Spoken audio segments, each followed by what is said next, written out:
السلام عليكم ورحمة الله. الحمد لله الذي أكرمنا بالإسلام وعزنا بالإيمان وجعلنا موحدين غير ضالين ولا مضلين. الصلاة والسلام على نبينا الأمين خاتم الأنبياء والمرسلين والبشر بنبوته موسى وعيسى والمرسلون. وأشهد أن لا إله إلا الله وحده لا شريك له وأشهد أن سيدنا وحبيبنا وعظيمنا وقائدنا وقرة أعيننا محمدا عبده ورسوله بلغ الرسالة وأدى الأمانة ونصح الأمة وعلم الناس ما ينفعهم وعذرهم مما يضرهم. أما بعد. আল্লাহ রাব্বুল আলামিনের শুকরিয়া আদায় করছি।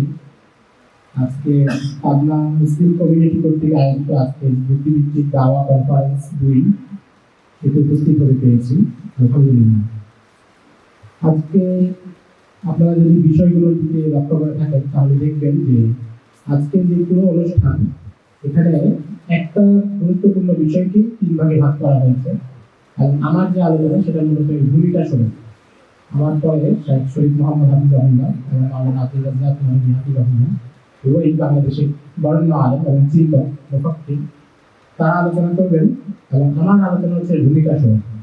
আমাদের প্রথম আলোচনায় আমি যেটা আলোচনা করবো সেটা হচ্ছে মুসলিম উম্মার সোনালী ইতিহাস এবং বিশ্বে ঔপনিবেশিক শাসনের প্রভাব।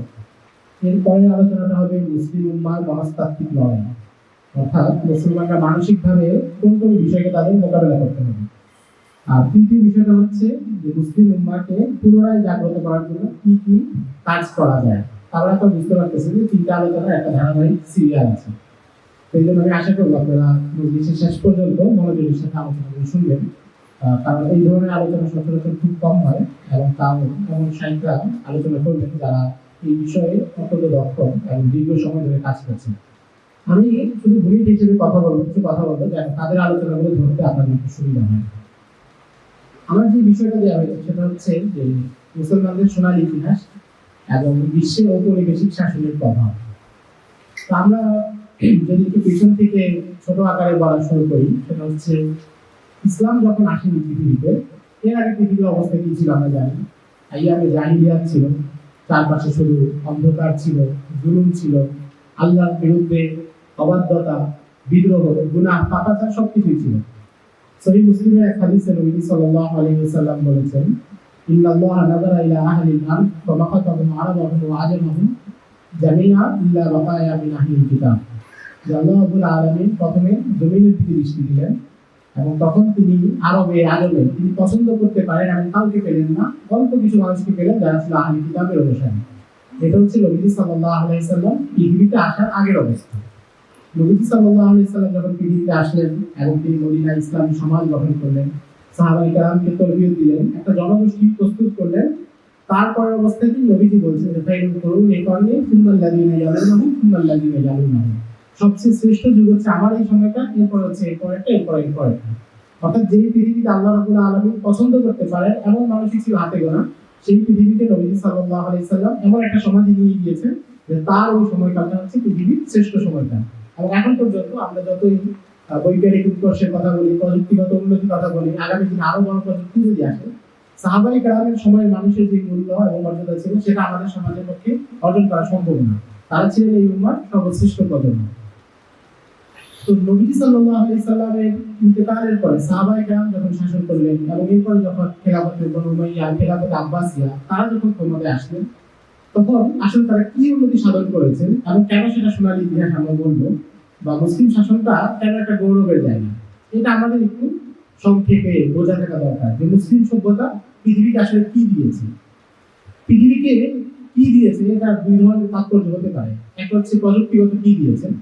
তো এই আলোচনাটা করা সহজ যে আপনি পেছনের যে কোনো কিছু একটা সাথে তুলনা করে দেখাতে পারেন যে অমুক এটা আবিষ্কার করেছে, কিন্তু এটা আসলে কোনো চূড়ান্ত ফলাফল দেয় না, কারণ এর চেয়ে বেশি আবিষ্কার আধুনিক অমুসলিম বিজ্ঞানীরা করেছে। যেটা মুসলিম বিজ্ঞানীরা করেছে সেটা আধুনিক কেন অমুসলিম বিজ্ঞানীরা করেছে। অনেকে এই জায়গাগুলোতে এসে এমন আলোচনা করেন যে মুসলমানদের কাছ থেকে ইউরোপ শিখেছে প্রযুক্তি, তো এটাও খুব বেশি মর্যাদা দেয় না, কারণ মুসলমানরা যখন শিখেছে তারাও গ্রিকদের কাছ থেকে শিখেছে। মুসলমানরা যদি আপনি বলেন যে আধুনিক পশ্চিমা দার্শনিকরা তারা ইবনে রুশদের কাছ থেকে শিখেছে, ইবনে রুশদ সেটা অ্যারিস্টটলের কাছ থেকে শিখেছে। তো এটা আসলে চূড়ান্ত বিচারে মর্যাদার কোনো মানে মাপকাঠি না। কারণ পৃথিবীর মানব সমাজের বৈশিষ্ট্য হচ্ছে এটা প্রত্যেকের দ্বারা শিখে, এবং সমাজ যত সামনে অগ্রসর হয় তত সে নতুন নতুন জিনিস শিখে। তো মুসলমানরা যখন ইউরোপের কাছ থেকে শিখেছে, এতে ইউরোপের শ্রেষ্ঠত্ব নাই, ওই জায়গায় বলে প্রযুক্তিগত বিষয়, দর্শন, তৎকালীন আধুনিক জ্ঞান বিজ্ঞান। আবার মুসলমানদের কাছ থেকে যখন ইউরোপ শিখেছে, তাতেও কোনো মানে বাড়তি মর্যাদা কিছু নেই, হচ্ছে একটা চক্রের মতো ইতিহাসে ভাবে আবর্তিত হয়। কখনো কেউ তার কাছ থেকে শিখে, কেউ আরেকজনের কাছ থেকে শিখে। তাহলে মুসলমানদের নির্দিষ্ট বৈশিষ্ট্য কোনটা যেটা তাদের ছাড়া আর কারোর কাছে নেই?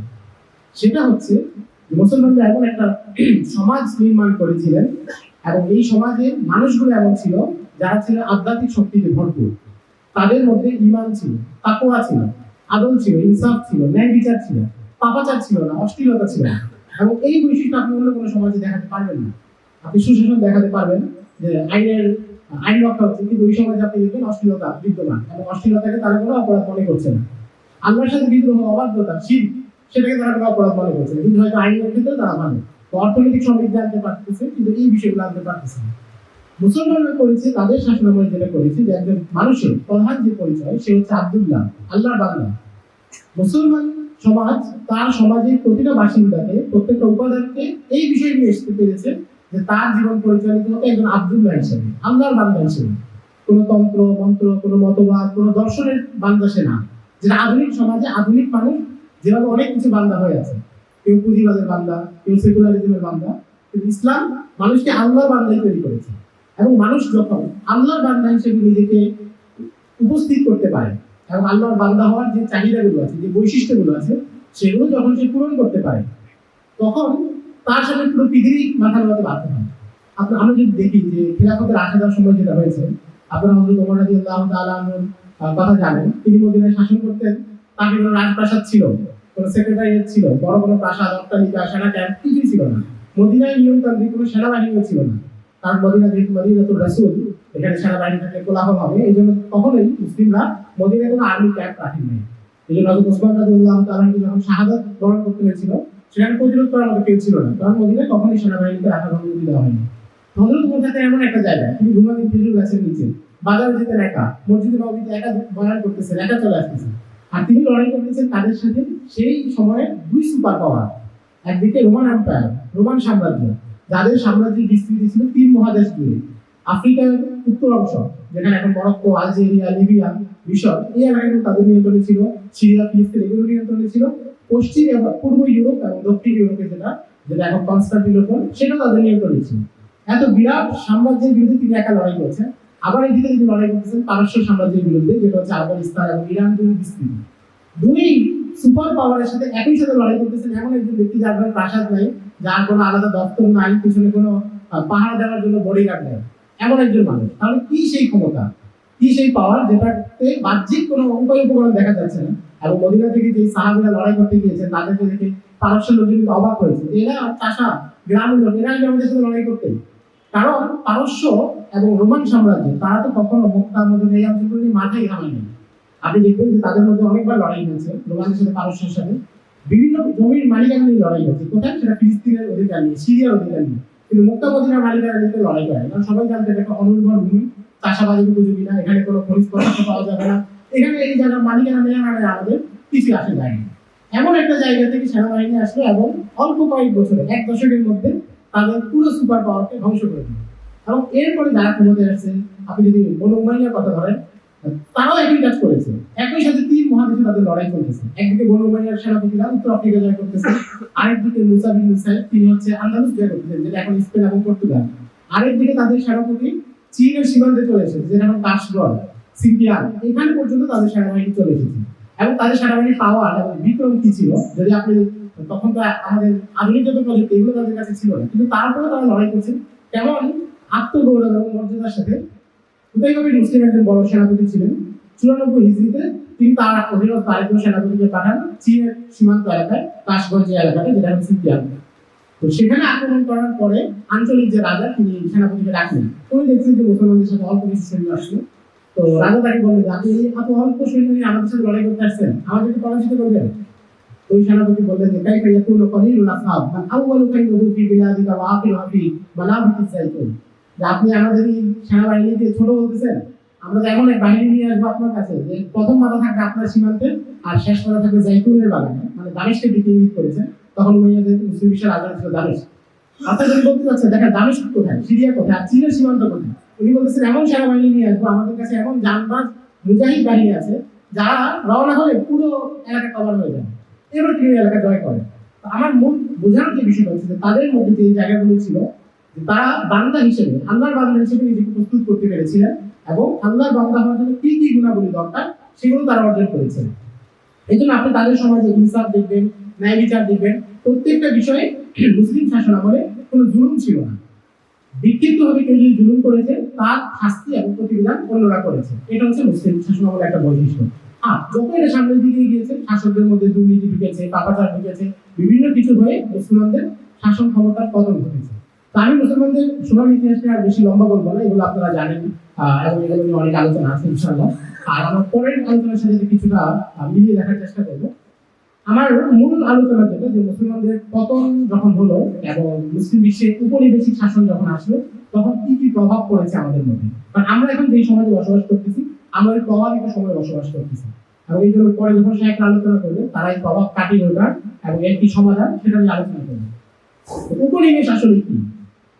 উপনিবেশে একদম সহজ বাংলা হচ্ছে যে কেউ যদি নিজের ভূখণ্ডের বাইরে অন্য কোনো একটা ভূখণ্ড দখল করে, সেটা আক্রমণ করে, সেটা কেড়ে নেয় তাদের কাছ থেকে এবং সেখান থেকে শোষণ করে, জুলুম এবং নির্যাতন করে। অর্থাৎ কেউ অন্য একটা ভূখণ্ড কেড়ে নিল, সেটাই উপনিবেশ হবে না, বরং উপনিবেশ হচ্ছে যখন সে সেটাকে শোষণ করবে, শোষণ করে সেইটা যে অর্থ, সম্পদ, এনার্জি যা আছে সেটা নিজের কাছে নিয়ে আসবে। আপনি যদি দেখেন যে এই পার্থক্যটা যদি মাথায় রাখি, তাহলে হচ্ছে মুসলিম শাসনের সাথে আমাদের পার্থক্যটা বুঝতে পারবে। অনেকে বলে যে ভারতে তো ব্রিটিশরা এসেছে বাইরে থেকে, তো মুঘলরাও তো বাইরে থেকে আসছে, তো যদি ব্রিটিশরা লুটতরাজ করে তাহলে মুঘলরাও তো একই দোষে দোষী। কিন্তু পার্থক্যটা কোথায়? পার্থক্যটা হচ্ছে মুঘলরা যখন ভারতে প্রবেশ করেছেন, তারা এসেছিলেন আফগানিস্তান থেকে, সমরকন্দ থেকে। তারা যখন এখানে এসেছেন, তারা এটাকে নিজের বাড়ি হিসেবে গ্রহণ করেছেন। আপনি কোনো মুঘল সম্রাটের জীবনীতে পাবেন না যে তিনি এখান থেকে সম্পত্তি কাবুলে পাঠাইছেন কিংবা অন্য জায়গায় পাঠাইছেন। আচ্ছা, বাবরের কবর কাবুলে হয়েছে, সেটা ভিন্ন কারণে, কিন্তু অন্য মুঘল সম্রাটের কবর এখানে। তারা এখানেই বেঁচেছেন, এখানকার মানুষের জীবনের সাথে নিজের জীবনকে একাত্ম করে দিয়েছিলেন। কিন্তু ব্রিটিশরা তারা কিন্তু এটা করে না, তারা এখান থেকে সম্পদ শোষণ করে তারা নিয়ে গিয়েছে। মুসলমানরা যখন আন্দালুসে গিয়েছে, এমন করে যে তারা আন্দালুসকে লুণ্ঠন করে সেই সম্পদ দামেস্কে পাঠিয়ে দিয়েছে, সেটা তারা কখনোই করেনি। বরং আন্দালুসের মানুষের সাথে একাত্ম হয়ে গেছে এবং 800 বছর সেটাকে নিজের বিধ হিসেবে গ্রহণ করেছে। এবং মুসলমানরা যেখানে গিয়েছে তারা ওই অঞ্চলকে নিজের মতো করে আপন করে নিয়েছে এবং আপন করে নিয়ে সেটাকে উন্নতি সমৃদ্ধি দেওয়ার সকল চেষ্টা তারা করেছে, যেটা হচ্ছে উপনিবেশ শক্তিগুলো করে না। আমরা যখন একটু আলোচনা করবো তখন আমরা দেখাবো যে উপনিবেশিক শক্তিগুলো কিভাবে বিভিন্ন ভূখণ্ডকে যখন আক্রমণ করে এবং জয় করে, কিভাবে সেটাকে লুণ্ঠন করে এবং শোষণ করে। উপনিবেশ সহজ কথাই হলো, কেউ যদি অন্য একটা ভূখণ্ড অন্য কোনো জাতিকে পরাজিত করে এবং তাদেরকে লুণ্ঠন এবং জুলুম করে, তাদেরকে নানাভাবে দুর্বল করে ফেলে, তাহলে সেটা হচ্ছে উপনিবেশ। তো মুসলিম বিশ্বের উপনিবেশটা শুরু হলো কিভাবে? আমরা তো জানি, এতক্ষণ যা বললাম যে মুসলমানরা অন্যদেরকে তাড়িয়ে বেড়াচ্ছিল, সিরিয়ার রোমান সাম্রাজ্যকে তারা হারিয়ে দিয়েছে, অন্য সাম্রাজ্যগুলোকে হারিয়েছে, নতুন নতুন এলাকা জয় করেছে। তাহলে সেই মুসলমানরা কিভাবে আক্রান্ত হলো? তো উপনিবেশ যেটা ইউরোপিয়ানরা প্রথম শুরু করে এবং এটার সূচনা হচ্ছে খ্রিস্টীয় ৫ম শতাব্দীতে, অর্থাৎ ১৪০০ সালের পর। তারা প্রথমে করে কি, ওই সময়টা হচ্ছে মুসলমানদের মধ্যে একটা দুর্বলতার যুগ যাচ্ছে রাজনৈতিকভাবে, এবং মুসলমানরা তখন স্পেন তাদের হাত ছাড়া হবে ভাব, তাদের আভ্যন্তরীণ কন্দলের কারণে, অনেক দুর্বলতার কারণে। স্পেনের ইতিহাস আমাদের সমাজ পড়া থাকা উচিত, কারণ একটা সমাজ, মুসলিম সমাজ শক্তিশালী জায়গা থেকে কখন দুর্বলতার দিকে আসে এবং কিভাবে আসে সেটা আমরা জানলে আমরা আমাদের সমাজে অনেক রোগ নির্ণয় করতে পারবো। কারণ ইমাম বাইহাকি রাহিমাহুল্লাহ একটা কথা বলেছেন যে তারিখ এটা কারণ, অর্থাৎ তারিখ, ইতিহাস হচ্ছে পুনরাবৃত্ত হয়, একটা সাইকেলের মতো। অতীতে যা ঘটেছে সেটা ভবিষ্যতেও ঘটবে, বর্তমানেও ঘটছে। কেউ যদি অতীতটা বুঝতে পারে তাহলে বর্তমানের সমস্যাগুলো সে ভালোভাবে ধরতে পারে। ইউরোপিয়ান রাষ্ট্রগুলো ৫ম শতাব্দীতে তারা প্রথম করলো কি, তারা বিভিন্ন এলাকায় নৌবহর পাঠানো শুরু করলো এবং নৌবহর পাঠিয়েছে তাদের কিছু জলদস্যু ছিল। এবং তখন জলদস্যুতা ইউরোপে কোনো অপরাধ ছিল না, রাজাকে ট্যাক্স দিয়ে যে কেউ জলদস্যুতা করতে পারতো। মানে আমার একটা জাহাজ আছে, আমি একজন রাজাকে, পর্তুগালের রাজাকে বা স্পেনের রাজাকে ট্যাক্স দিলাম, একটা কর দিলাম, এবার সাগরে গিয়ে আমি লুটতরাজ করে যা টাকা পাবো ওখান থেকে 10% রাজাকে দিয়ে দিলে আমার বাকি সব অপরাধ মাফ। এটা ছিল তাদের একটা বৈধ পেশা ইউরোপে। এটা হচ্ছে ইউরোপের অন্ধকার জগতের একটা মাত্র অন্ধকার জায়গা। তো ইউরোপ যখন তার জলদস্যুদেরকে ছেড়ে দিল, কারণ তার কাছে হচ্ছে ইউরোপ তখন বিস্তৃত হচ্ছে এবং ইউরোপ নতুন নতুন প্রযুক্তি দিকে দিতে যাচ্ছে, কিন্তু তার কাছে অর্থ নাই। অর্থটা কোথায়? অর্থটা হচ্ছে মুসলিম ভূখণ্ডে, অর্থটা হচ্ছে আফ্রিকায়। এখান থেকে তার সম্পদ উপার্জন করতে হবে, বাণিজ্য করতে হবে। তো তখন তারা তাদের যে জলদস্যু কাফেলাগুলো এগুলোকে ছড়িয়ে দিয়েছে। এই জলদস্যুদের মধ্যে কারা ছিল? যাদেরকে আমাদের প্রচলিত ইতিহাসে ভুলভাবে চেনানো হয়েছে। একজন হচ্ছে ভাস্কো দা গামা। আমরা যখন স্কুলে ভাস্কো দা গামার জীবনী পড়েছি কি নামে পড়েছি? অভিযাত্রী।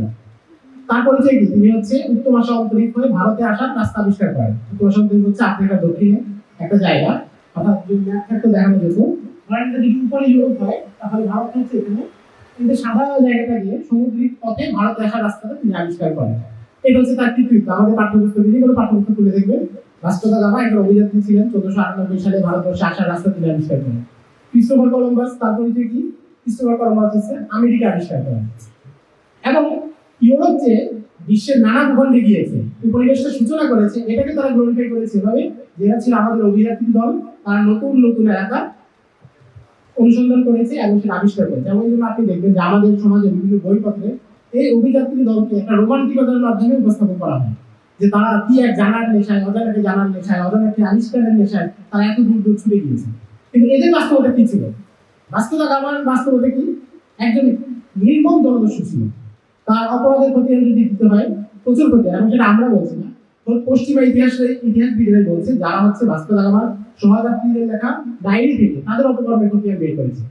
ব্রিটিশ একজন লেখক আছেন নাইজেল ক্লিফ। নাইজেল ক্লিফের বই হচ্ছে the last crusade. The last crusade হচ্ছে পুরোটাই ভাস্কো দা গামার অভিযান নিয়ে লেখা। তো সেখানে লিখেছেন, আমি ওখান থেকেই বলছি, মুসলিম ইতিহাসবিদদের বর্ণনা, তাদের বর্ণনায় তারা কি বলছে।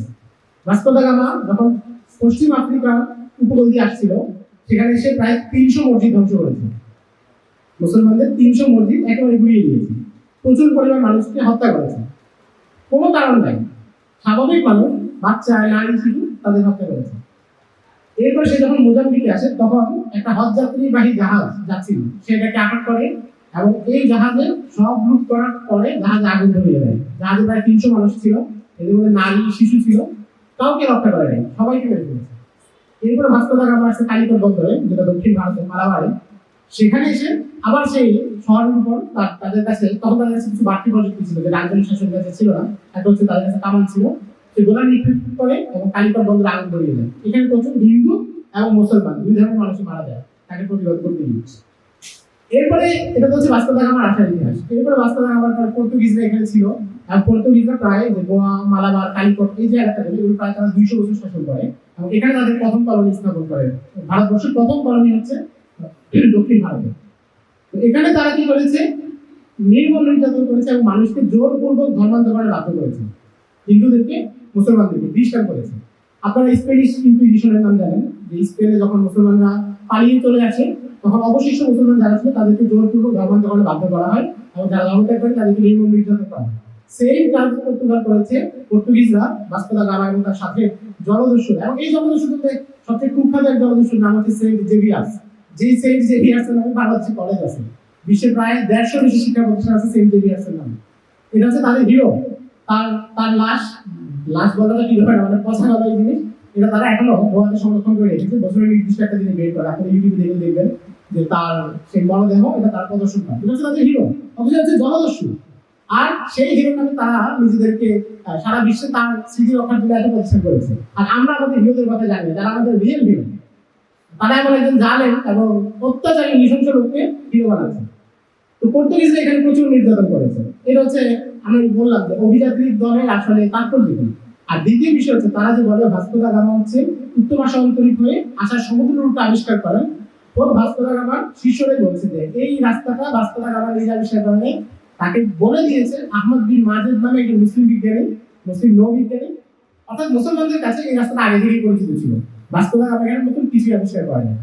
আচ্ছা, ক্রিস্টোফার কলম্বাসের কথা দেখেন কিভাবে মিথ তারা তৈরি করেছে, যে আমেরিকা আবিষ্কার করেছে। আচ্ছা, আবিষ্কার কাকে বলে? যে ভূখণ্ডে যে জিনিসটা নতুন পেয়েছে, তাই না? তাকেই তো। কিন্তু আপনি ক্রিস্টোফার কলম্বাসের যে কোনো ইতিহাস পড়েন, কলম্বাস যখন গিয়েছে সেখানে গিয়েছে কাদেরকে পেয়েছে? রেড ইন্ডিয়ানদেরকে পেয়েছে। আমেরিকা আগে থেকে সে মানুষ পেয়েছে, তাহলে সে আবিষ্কার করলো কি?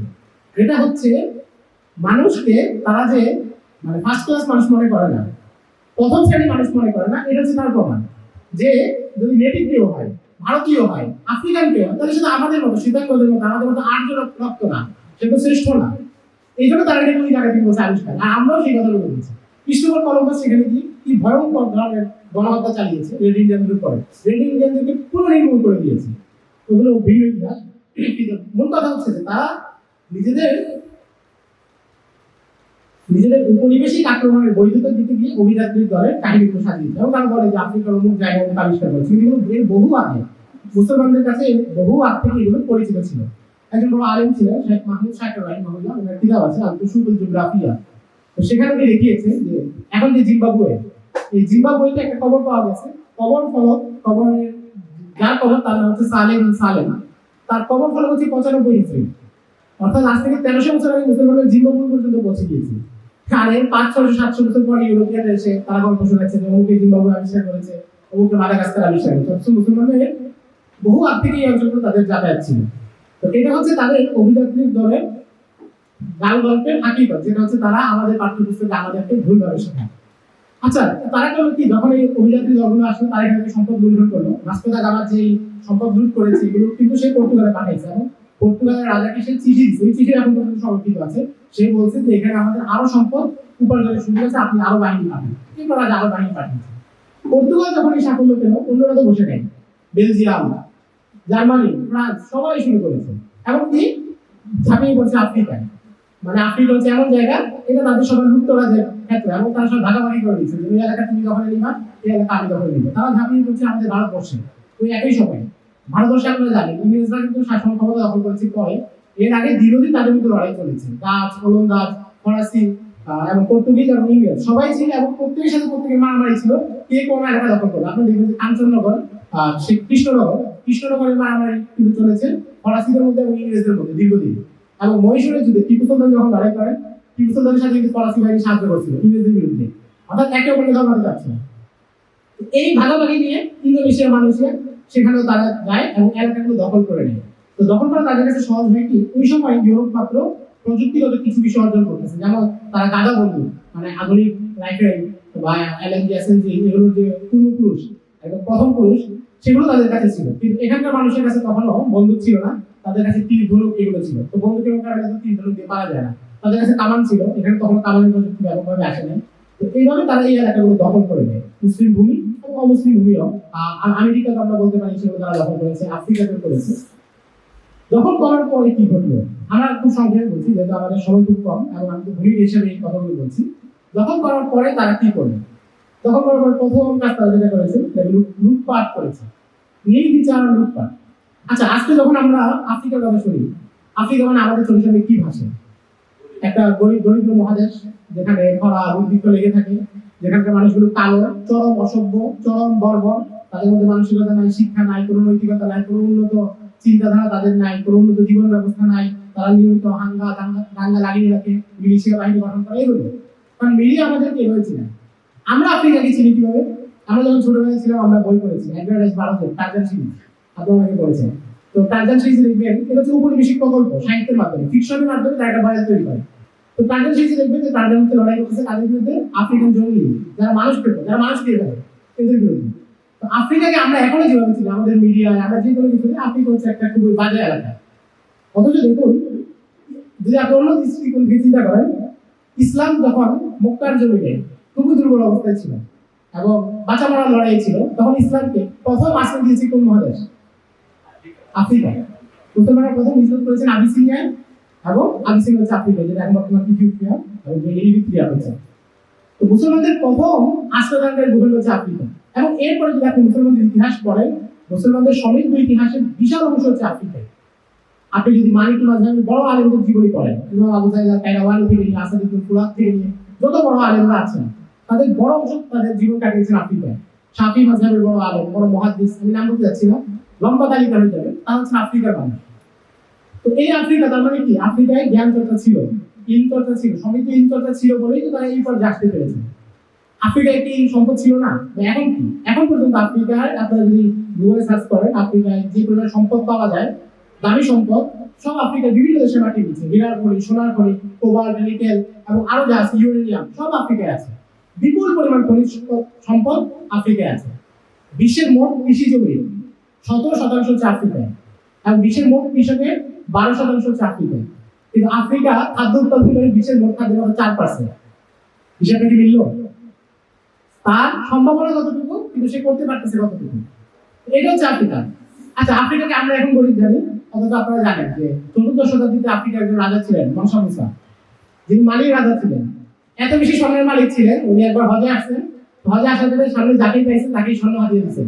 মানে স্বর্ণ হয়ে গেছে কোনো বিষয় না, বিস্কুটের মতো সবাইকে স্বর্ণ হাতিয়ে দিয়েছেন। উনি মুখে আসতে আসতে তখনকার বাজারে স্বর্ণের দামই পড়ে গেছে, সবার হাতে হাতে স্বর্ণ, এটার দাম বেড়ে যাবে।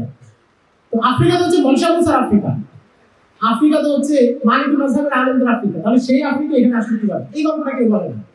আফ্রিকার মানুষ সোমালিয়ার উপকূলে জলদস্যু দেখানো এই কাহিনী বলে, কিন্তু এই গল্প বলে না যে ওই উপকূলে জাপানের মিৎসুবিশি কোম্পানি ইজারা নিয়ে তারা শুধু মাছ শিকার করে, অন্য কোনো জায়গায় মাছ শিকার করতে দেয় না। আমরা তো মিৎসুবিশি চিনি গাড়ি কোম্পানি হিসেবে, তারা আফ্রিকার মাছ ব্যবসা করে এবং সেখানে স্থানীয় জেলে যারা হাজার বছর ধরে যাদের পেশা এটা, এই সমুদ্র তাদের আপন, এটা তাদের রিজিকের জায়গা, তাদেরকে বঞ্চিত করে ওই কোম্পানিগুলো সেখান থেকে মাছ নিচ্ছে। ইসরায়েলের বড় বড় ঘাঁটি ইরিত্রিয়ায় আছে, আপনারা দেখবেন ইউটিউবের রেগে যেটা হয়েছে ইসরায়েল, তারা সেখান থেকে লুণ্ঠন করতেছে। তাহলে স্থানীয় যে জনসাধারণ যারা আর কোনো দক্ষতা নেই সে কি করবে? সে বাধ্য হয়ে এগুলো দিয়ে দিতে হবে।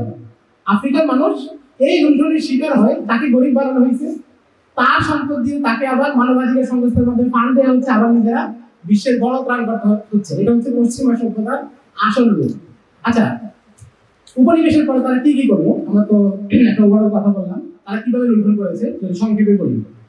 একটা হচ্ছে তারা আফ্রিকা দাস ব্যবসা করেছে। আফ্রিকা এবং ভারতবর্ষ বিপুল পরিমাণ মানুষকে তারা এখান থেকে নিয়ে গেছে কোথায়? আমেরিকায়। আমেরিকায়, লাতিন আমেরিকায়। তখন ওই এলাকা তারা নতুন আবিষ্কার করছে, সেখানে তারা গম চাষ করবে, আখ চাষ করবে, কর্মচারী দরকার। কর্মচারী কোথায় পাবে? আফ্রিকা আমাদের এই ভারতবর্ষ থেকে প্রচুর মানুষকে নিয়ে গিয়েছে। এবং এগুলো একটা এত দুঃখের কথা, মানে যদি কেউ বিবরণ করে পড়ে কষ্ট কান্না আসবে। আমাদের চট্টগ্রামের একজন মহিলা, তার বিবরণ পাওয়া যায়, মুঘল যুগের একজন ইতিহাসবিদ লিখেছেন, শিহাবুদ্দিন কালিশ, ওনার বইয়ের নাম হচ্ছে হাতি এই বিলা। তো সেখানে উনি লিখেছেন একজন মহিলাকে জোরপূর্বক, অনেক মহিলার একজনের কাহিনী এটা, তাকে তারা জোরপূর্বক বন্দী করেছে, ধর্ষণ করেছে, তারপর তার হাতে ছিদ্র করে দিয়েছে, ছিদ্র করে এখানে ব্যাগ ঢুকিয়ে দিয়েছে। তখন তো হ্যান্ডকাপ নেই, তাকে বাঁধবে কিভাবে? আলাদা করে বাঁধবে যদি খুলে ফেলে, হাত ছিদ্র করে এখানে ব্যাগ ঢুকিয়ে দিয়েছে, তাহলে দুই ব্যাগে আলাদা করে লাগিয়ে দিয়েছে। এভাবে তাকে নিয়ে গেছে ইউরোপে। এমন বহু মানুষের কাহিনী আছে। আপনার যদি ফ্রান্স ফানোর বই আছে, যদি উপন্যাসটা পড়েন তাহলে দেখবেন যে দেখাইছেন যে কিভাবে তারা দাসদেরকে নিয়ে এই ব্যবসাগুলো করতেন। কি পরিমাণ দাসদেরকে নিয়েছে শুধু 1675 সাল থেকে 1700 সাল পর্যন্ত, কত বছর? 25 বছর। এই 25 বছরে আফ্রিকা থেকে ইউরোপে দাস দিয়েছে 1,20,000। এটা আমরা যে সময় কথা বলছি তখন পৃথিবীর জনসংখ্যা এত বেশি ছিল না, আজকে 300-350 বছর আগের কথা। এই পরিমাণ দাস তারা নিয়েছে শুধু অল্প কয়েক বছর। এরপরে তো আরো প্রচুর সংখ্যক নিয়েছে আমাদের এইসব অঞ্চল থেকে, এবং এদেরকে নির্মম নির্যাতন করেছে। তারা মুসলমানদের উপর আপত্তি তুলে ইসলাম দাস প্রথাকে বৈধ করেছে, কিন্তু ইসলাম দাস প্রথাকে কোথায় রেখেছে? ইসলামের দাসদের মধ্যে থেকে হাসান বসরি তৈরি হয়েছে, ইসলামের দাসদের মধ্যে থেকে তাওসিফ কায়সার তৈরি হয়েছে, ইসলামের দাসদের মধ্যে থেকে এত আলেম তৈরি হয়েছে, এত শাসক তৈরি হয়েছে। বিশ্বের সবচেয়ে সুপার পাওয়ার শাসক যারা ছিলেন, মামলুক সুলতান যারা ছিলেন, সুলতান রুকনুদ্দিন বাইবার্স, সাইফুদ্দিন কুতুব, আমাদের দিল্লির কুতুবউদ্দিন আইবেক, এনারা কি ছিলেন? দাস ছিলেন না। ইসলাম দাসদেরকে আলেম বানিয়েছে, শাসক বানিয়েছে, আর তারা দাসদেরকে মানসিক সামাজিক যে প্রাপ্য সেই হকটা দেয়। বহু দাস তারা জাহাজে মারা যেত, জাহাজের কোলের ভিতর রাখা হতো তাদেরকে, ব্যবসা জায়গায়, গরম জায়গায়। উপর থেকে শিহাবুদ্দিন কালিশ লিখেছেন যে তাদের যখন খাবার দেওয়ার সময় হতো, পশুর মতো জাহাজের কোলের উপর থেকে খাবার ছিটিয়ে দেওয়া হতো, কোনো পাত্রে না, এটা তারা পশুর মতো পুড়িয়ে নিয়ে যেত। এই মানবিকর জীবন তাদের ছিল। এটা হচ্ছে প্রথম অপরাধ, তারা দাস ব্যবসা করেছে। 2 নম্বর হচ্ছে তারা এটাকে লুণ্ঠন করেছে। লুণ্ঠন করেছে কোনো কথা নাই, যে কোনো এলাকায় তারা গেছে, গ্রাম পেয়েছে, জানিয়ে দাও, তাদের সম্পদ নিয়ে আসে, সোজা কথা। আলজেরিয়াতে আক্রমণ করেছে ফ্রান্স, ফ্রান্স দীর্ঘদিন আলজেরিয়া, নেপোলিয়ন বোনাপার্টকে আমাদের দেশে কি আমরা কি জানি? হিরো, তাই না? নেপোলিয়ন বোনাপার্ট আফ্রিকায় যে পরিমাণ অপরাধ করেছে, মিশরে যে অপরাধ করেছে, সেগুলো তো বিশ্বের যে কোনো প্রথম শ্রেণীর খুনির কাজ ছাড়া কিছু না। কিন্তু আমাদের ইতিহাসে আমাদেরকে, আমরা এক হচ্ছে নিজের ইতিহাস জানি না, আরেকটা হচ্ছে অন্যের ইতিহাস ভুল জানি। আরো একজন শায়েখ আছেন, সৈয়দ মোহাম্মদ ওয়াকিল, উনার একটা বই আছে, বইটার নাম হচ্ছে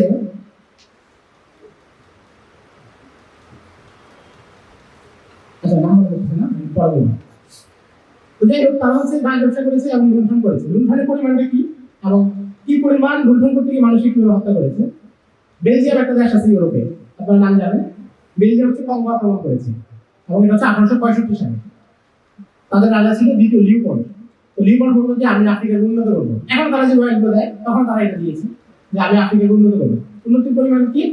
1865 থেকে 1908 সাল পর্যন্ত আফ্রিকায় কঙ্গোতে 1 কোটি মানুষ হত্যা করেছে। এবং এই দ্বিতীয় লিওপোল্ড হচ্ছে বেলজিয়ামের জাতীয় বীর, বেলজিয়ামে তার নামে 13টা স্ট্যাচু মূর্তি আছে বড় বড় আমাদের মূর্তিগুলোর মতো, এবং তার নামে বহু স্কুল কলেজ শিক্ষা প্রতিষ্ঠানের রাস্তা আছে। কারণ হচ্ছে তাদের জাতীয় দিন যে হচ্ছে কঙ্গোতে 1 কোটি মানুষকে মেরে গেছে। তাদের তাদের সাথে কারা আসছে? মিশনারিরা। তাদের সাথে আসছে মিশনারিরা। উপনিবেশ যখন কোনো এলাকায় যায় সে এবং মিশনারি হাত ধরে দেয়। আরো একজন সাহিত্য ডক্টর ওমর ফারুক বই আছে তাফসীর ওয়াল ইসলাম, সেখানে উনি দেখাইছেন যে মিশনারি এবং সাম্রাজ্যবাদী শক্তি দুইটা কিভাবে একটা অপরটা এক গাড়ির দুই চাকা। এই জন্য দক্ষিণ আফ্রিকার একজন শান্তিতে নোবেল পেয়েছিলেন আর্টস বিশপ ডেসমন্ড টুটু, উনি একটা কথা বলছেন। উনি বলছেন যে মিশনারিরা যখন আমাদের এলাকায় প্রথম আসছে তো আমাদের কাছে ছিল জমি, তাদের হাতে ছিল বাইবেল। তারা আমাদেরকে বললো যে বাইবেল নাও, ধ্যান করো। আমরা ধ্যান করলাম, চোখ খুলে দেখি তাদের হাতে জমি, আমাদের হাতে বাইবেল। মিশনারিরা যেখানে গিয়েছে তার সাথে ধর্ম প্রচার করে নাই, তারা তাদের রাজনৈতিক অধিকার হরণ করেছে, তাদের ভূখণ্ড দখল করেছে। আপনি যদি সুদানের ইতিহাস দেখেন, ইন্দোনেশিয়া থেকে পূর্ব তিমুর ভাঙার ইতিহাস দেখেন, সেই দেখবেন। এবং এই মিশনারিরা বাইবেল হাতে আমাদের উত্তরবঙ্গে উপস্থিত। এটা সহজ কোনো বিষয় না, নিছক ধর্ম প্রচার না, এটা রাজনৈতিক প্রকল্পের একটা অংশ। যাই হোক, তো এটা হচ্ছে তারা সেখানে মানুষকে ধর্মান্তরিত করার চেষ্টা চালিয়েছে এবং তাদের জমি জমা কেড়ে নিয়েছে। 3 নম্বর হচ্ছে তারা এই এলাকাগুলোকে চূড়ান্ত লুণ্ঠন করার পরে একটা পর্যায়ে গিয়ে যখন জাতিসংঘ প্রতিষ্ঠা হলো, তাদের দারুণ নদমা প্রতিষ্ঠা হলো, তখন তারা এই দেশগুলোর কাছ থেকে স্বাধীন করে দিয়েছে। আমাদের ভারতবর্ষ স্বাধীন হয়েছে, আফ্রিকার দেশগুলো স্বাধীন হয়েছে, কিন্তু এরা আসলে স্বাধীন হয়নি। আলজেরিয়ার একজন নেতা ছিলেন আহমেদ বিন বেল্লা। আহমেদ বিন বেল্লা বলেন যে উপনিবেশ কোনো দেশ থেকে দরজা দিয়ে বের হয়, যেন জানালা দিয়ে প্রবেশ করতে পারে। মানে সে দরজা দিয়ে বের হয়, আবার জানালা দিয়ে প্রবেশ করে। কিভাবে করে? ছোট্ট একটা উদাহরণ দিয়ে দিই। আর তারা এখনো শোষণ করছে। উপনিবেশ এমন না যে আমরা প্রাচীন মনোভাব পোষণ হচ্ছে। আফ্রিকার প্রায় 15টা দেশ, 14টা দেশ ছিল ফ্রান্সের অধীনে। ফ্রান্স হচ্ছে 80 দশকের মধ্যে এগুলোকে স্বাধীন করে দেয়। স্বাধীন করে শর্ত করে দেয় কি, ফ্রান্স একটা ব্যাংক আছে, কেন্দ্রীয় ব্যাংক সিএফএ। আর আফ্রিকার এই 14টা দেশ তাদের রাষ্ট্রীয় কোষাগারের 80% অর্থ এই সিএফএ জমা রাখবে। দেশ আপনার, আপনি স্বাধীন হয়েছে, কিন্তু আপনার টাকা থাকবে কোথায়?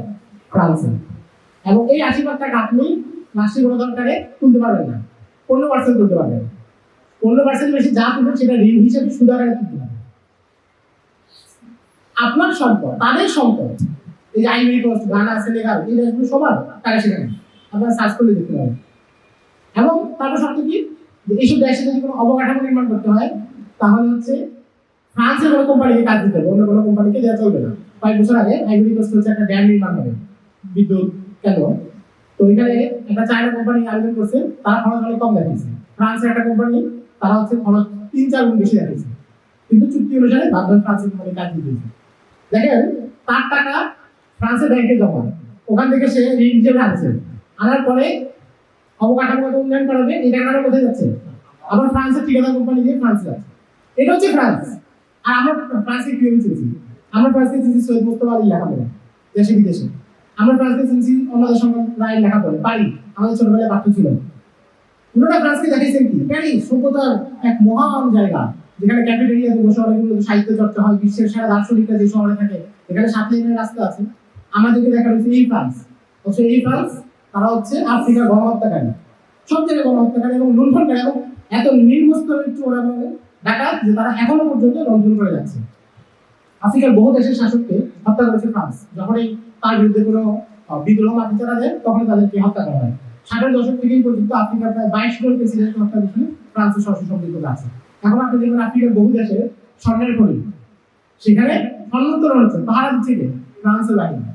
আপনার এটা সার্টিফিকেট পাবেন। অর্থাৎ ইস্তেমার যেটা উপনিবেশ, সেটা আসলে শেষ হয়নি, সেটা এখনো চলছে, যেখানে যেভাবে তারা পারতেছে চালু করতেছে।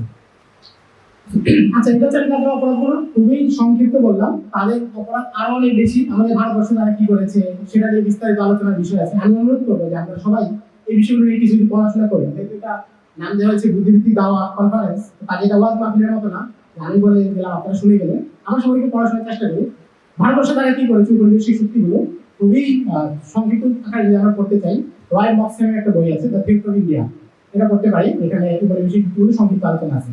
শশী থারুর, ভারতের একজন রাজনীতিবিদ, তার বই আছে অ্যান্ড ইরা অফ ডার্কনেস, এটা খুব চমৎকার বই। হুসাইন আহমদ বাদানী রাহিমাহুল্লাহ আত্মজীবনী আছে নকশা হায়াত, সেখানে উনি বিস্তারিত পরিসংখ্যান আকারে আলোচনা করেছেন যে ভারতবর্ষকে কিভাবে ইংরেজরা এবং অন্য শক্তিগুলো লুটতরাজ করেছে, লুণ্ঠন করেছে। তো এটা তো হচ্ছে আমরা তাদের অপরাধে খুবই সামান্য ফিরিস্তি দিলাম, তাদের অপরাধ আরো অনেক বিস্তৃত। এখন কথা হলো তাদের এই শাসনের ফলে এবং তারা যে আমাদেরকে শাসন করলো, ভারতবর্ষ করেছে, বিভিন্ন জায়গায় করেছে, এর ফলাফল কি করেছে, এটা হচ্ছে আলোচনার মূল জায়গা। এক নম্বর প্রভাব যেটা করেছে সেটা হচ্ছে মুসলিম উম্মার যে চেতনা, যে গায়রত, তার যে সাহস, তার যে আত্মমর্যাদা, এটা তারা ভেঙে তছনছ করে দিয়েছে। মুসলিম উম্মার চিন্তা করার যে শক্তি, এটাকে তারা তাদের কাঠামোতে সীমাবদ্ধ করে দিয়েছে। কারণ উপনিবেশ যখন শাসন করেছে আমাদের, তখন তারা বিজয়ী ছিল। যখন ব্রিটিশরা আমাদেরকে শাসন করেছে তখন এখানে বিজয়ী কাজ ব্রিটিশরা। আফ্রিকা যখন ব্রিটিশ ফরাসি ওলন্দাজ ডাচ শাসন করেছে তারা বিজয়ী। এবং তারা যতদিনে এখান থেকে সম্পদ নিয়েছে, সম্পদ নিয়ে ইউরোপে তারা কি করেছে, শিল্প বিপ্লব করেছে, তাদের প্রযুক্তিকে আরো উন্নত করেছে। অনেকে বলে মুসলমানরা জ্ঞান বিজ্ঞান চর্চা করেনি দেখে অবস্থা। আরে জ্ঞান বিজ্ঞান চর্চা করলে কিভাবে? মুসলমানদের তো বাড়ির জায়গায় ছিল না, তাদেরকে ঘর থেকে তাড়িয়ে দেওয়া হচ্ছে, তাদের সম্পদ নিয়ে আরেকজন জ্ঞান বিজ্ঞান চর্চা করছে, এই দোষী মুসলমানদের। মানে ব্যাপারটা এমন যেন ইউরোপের সামনে অনেক সুযোগ ছিল, সে বিজ্ঞান চর্চা করছে, মুসলমানদের সামনে সুযোগ ছিল, তাই এই সুযোগ দেওয়া হয়েছে। আপনি দেখেন ভারতবর্ষে আসার পরে তারা ফোর্ট উইলিয়াম কলেজ করছে, হিন্দুদেরকে পড়ার সুযোগ দিচ্ছে, মুসলমানদেরকে কবে পড়ার সুযোগ দিয়েছে? মুসলমানদের শিক্ষা নিয়ে তারা ভাবছে কবে?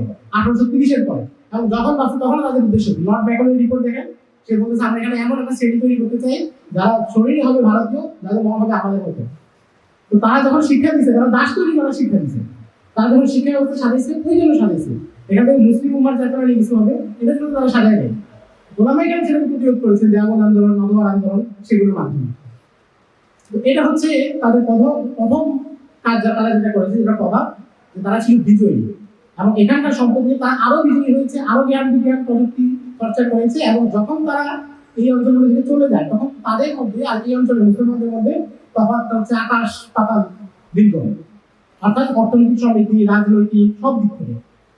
ইবনে খালদুন রাহিমাহুল্লাহর নাম আপনারা জানেন, একজন বিখ্যাত মুসলিম সমাজবিজ্ঞানী এবং ইতিহাসবিদ। উনি ওনার বিখ্যাত একটা কথা বলেছেন, এটা মূলনীতি বা উসুল, সেটা হচ্ছে আল-মাগলুবু মুলাউন আবাদান বিল-ইক্তিদাই বিল-গালিব। পরাজিত যারা হয় তারা সবসময় বিজয়ীদের অনুসরণ করে। অর্থাৎ কেউ যদি দুর্বল থাকে তাহলে সে শক্তিশালীকে অনুসরণ করে। আপনি দেখবেন সমাজে যে গরিব, সে কি আরেকজন গরিবকে অনুসরণ করতে চায় না, বড় লোককে অনুসরণ করতে চায়? যে 10,000 টাকা ইনকাম করে সে যদি একটা আইফোন কিনতে চায়, সে 8,000 টাকা কাছে কিনতে চায় না।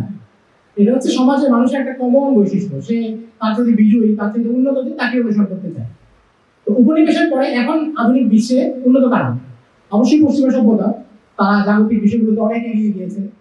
এবং মুসলিমরা যেহেতু তারা বিজয়ী নয়, তারা এখন পরাজিত, সুতরাং তারা পশ্চিমাদের প্রতি একটা মুগ্ধতা এবং তাদেরকে অনুসরণের একটা প্রবণতা আমাদের মধ্যে আছে। আমরা যে তাদের সংস্কৃতি গ্রহণ করি, তাদের প্রত্যেকটা বিষয়কে গ্রহণ করি, এবং আমাদের কোনো বিষয় আমরা করতে হলে মনে করি যে তাদের কাছ থেকে আমাদের স্বীকৃতি নেওয়া উচিত। এটা কেন মনে করি? এটা মনে করি ওই মানসিকতার জায়গা থেকে। উপনিবেশের পরে এটা হচ্ছে প্রথম সমস্যা, যে মুসলমানদের রাজনৈতিক বিপর্যয় ঘটেছে। আমাদের কোনো খিলাফা নেই, ইসলামী শরিয়া বলতে একটা জিনিস ছিল সেটা সারা আমরা পরিচিতই না। অথচ পুরো মুসলিম শাসন আমাদের শাসন যেমনই হোক, রাষ্ট্রের বিচার বিভাগ, আইন বিভাগ চলেছে ইসলামী শরিয়া নিয়ে। মুঘল শাসকদের ব্যক্তিগত দুর্বলতা থাকতে পারে, কিন্তু তাদের কোর্ট চলেছে প্রথমে আলমগীর দিয়ে। ওসমানী সুলতানদের দুর্বলতা থাকতে পারে, কিন্তু তাদের কোর্ট চলেছে তাদের যে ইসলামিক ফিকহের যে বিধিবিধান তারা সংগ্রহ করেছে সেগুলো দিয়ে। কিন্তু যখন উপনিবেশ আসলো তারা তাদের কাছ থেকে আইন কেড়ে নিল। ভারতবর্ষ যখন তারা দখল করেছে, এখানে কাজীরা ছিল তাদেরকে সঙ্গে তারা ব্রিটিশ আইন চালু করেছে এখানে। এবং যখন উপনিবেশ চলে গেছে, মুসলিম দেশ নামে যেগুলো স্বাধীন হয়েছে সেগুলো কিন্তু আবার সেই ব্রিটিশ আইনে রাষ্ট্র চালাচ্ছে। তো আজকে বাংলাদেশে একজন মানুষ তো ইসলামী শরিয়া কখনো দেখেই না, ইসলামী শরিয়ার যে কি গুণাগুণ আছে সেগুলো জানেই না। এবং জানে না দেখেই একজন মুসলমান সেই শরিয়ার কথা শুনতে ভয় পায়। অথচ ইসলামী শরিয়া এমন জিনিস, যদি কেউ সেটাকে উপলব্ধি করতে পারে এবং আসলে সে বুঝতে পারে যে ইসলামী শরিয়াতে থাকলে কি, তাহলে একজন অমুসলিম এরকম অনেক কামনা করবে যে আমি ইসলামী শরিয়ার অধীনে থাকতে চাই। এগুলো অমুসলিম, আমি এটা মানে কোনো কাল্পনিক কথা না। আপনারা ওয়ান হাল্লাকের নাম জানেন, কলম্বিয়া ইউনিভার্সিটির প্রফেসর, অমুসলিম। উনি বলতেছেন যে আমি মস্কো, লন্ডন, ওয়াশিংটন এগুলো কোনো শহরে থাকার চাইতে হিজরি প্রথম কিংবা দ্বিতীয় শতাব্দীতে উমাইয়া কিংবা আব্বাসী খিলাফতের অধীনে বাগদাদ, কুফা, ফুস্তাদ, কায়রাওয়ান এমন কোনো শহরে থাকা আমার কাছে অধিক বেশি প্রিয়। অমুসলিম, যেটা খ্রিস্টান, কিন্তু সে বলতেছে যে আমি ইসলামী শরিয়ার অধীনে থাকতে চাই, কারণ ইসলামী শরিয়ার ব্যাপারটা বুঝছে ইসলামী শরিয়া থাকলে কি উপকার হয়। কিন্তু উপনিবেশ এসে আমাদের ইসলামী শরিয়াটা ভুলিয়ে দিয়েছে। আমরা এখন যে রাষ্ট্র ব্যবস্থায় আছি আমরা এটাকেই চূড়ান্ত মনে করছি, এবং যেই বিদ্যমান ব্যবস্থা আছে সেটাকে আমরা চূড়ান্ত মনে করছি, অথচ এটা আমাদের মূল জায়গা না। উপনিবেশ আমাদেরকে এটা ভুলিয়ে দিয়েছে। আমাদের মূল জায়গা হচ্ছে ইসলামী শরিয়া। আমরা নিজেদেরকে তুলনা করছি পাশ্চাত্যের কোন জীবন ব্যবস্থা নেওয়া যায়, পাশ্চাত্যের কাছ থেকে আমরা সেকুলারিজম নিব না লিবারালিজম নিব, না তাদের রাষ্ট্রের যে কাঠামো সেটা নিব। কিন্তু আমরা তো এমন এক উম্মত, ডক্টর ইকবাল বলেছেন আপনি মিল্লাত পর কিয়াসা কওয়ামি হাবিব সেনাকা হাজ হে তারকিব মে কওমে রাসূল হাশিম। তোমরা এমন উম্মত, তোমরা অন্যের কাছ থেকে তুলনা করে নিজে কিছু গ্রহণ করতে পারো। তোমরা তো রাসূল হাশিমি, রাসূল আকরাম সাল্লাল্লাহু আলাইহি সাল্লামের উম্মত, তিনি পরিপূর্ণ জীবন ব্যবস্থা দিয়ে গেছে, তোমরা অন্যের কাছ থেকে কিভাবে বলো? এটা হচ্ছে এক বিষয়। দ্বিতীয় বিষয় হচ্ছে উপনিবেশ অনেক কিছু দিয়েছে প্রভাব জীবনে। সাইদ আবুল হাসান আলী নদী মহল্লার বই বাদা হাসিদার আলম বিদাদি মুসলিমিন, সেখানে উনি লিখেছেন যে উপনিবেশের পরে যা যা আছে একটা হচ্ছে জাতীয়তাবাদ। জাতীয়তাবাদ মানে কি? সংস্কৃত হচ্ছে আপনি নেশন স্টেট, জাতি রাষ্ট্র। জাতি রাষ্ট্র মানে কি? জাতীয়তাবাদ মানে কি? আপনি যে ভূখণ্ডে আছেন এই ভূখণ্ডটা পৃথিবীর সবচেয়ে সেরা, আপনার মানচিত্রটা ক্রস করার পরে যারা আছে, আপনি যে পাবনা এখান থেকে যান, আপনার বর্ডারের এই পাশে যে আছে সে আসলে আপনার মতো শ্রেষ্ঠ না।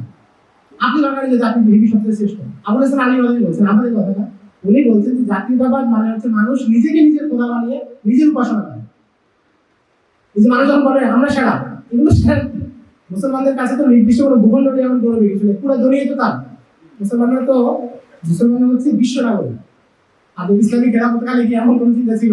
যেমন জাতীয়তাবাদের ধোয়া তুলে উসমানী খেলাফতের পতন ঘটানো হয়েছে, আরবদের চেঁচাই দেওয়া হয়েছে যে তোমরা তো আরব, তোমাদেরকে কেন উসমানী এসে শাসন করে, তোমরা বিদ্রোহ করো। শরীফ হোসেন 1916 সালে সে বিদ্রোহ করে খেলাফতের পতন ঘটাইছে। পতন ঘটে কি হয়েছে? ব্রিটিশ এবং ফরাসিদের দখলে চলে গেছে।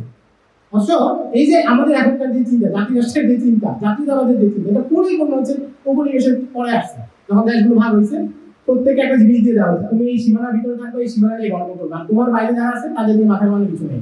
কিন্তু মুসলমানদের যে এক উম্মত, পুরো বিশ্ব যে মুসলমানদের, একজন বিখ্যাত আরবি কবি ছিলেন আবুল আহমদ আরবি, ইসি 3য় 4th শতাব্দীর মানুষ। উনি বলেন যে বিশামি আহলি ওয়া বাগদাদুল হাওয়া ওয়া আনা বিল রাহমাতাইন ওয়া বিল ফুসতাতি ফুআলি ওয়া আইনামা যিকরা ইসমুল্লাহি ফি বালাদ আদাতু যাতা হুবা মিন সুলবি আওতানি।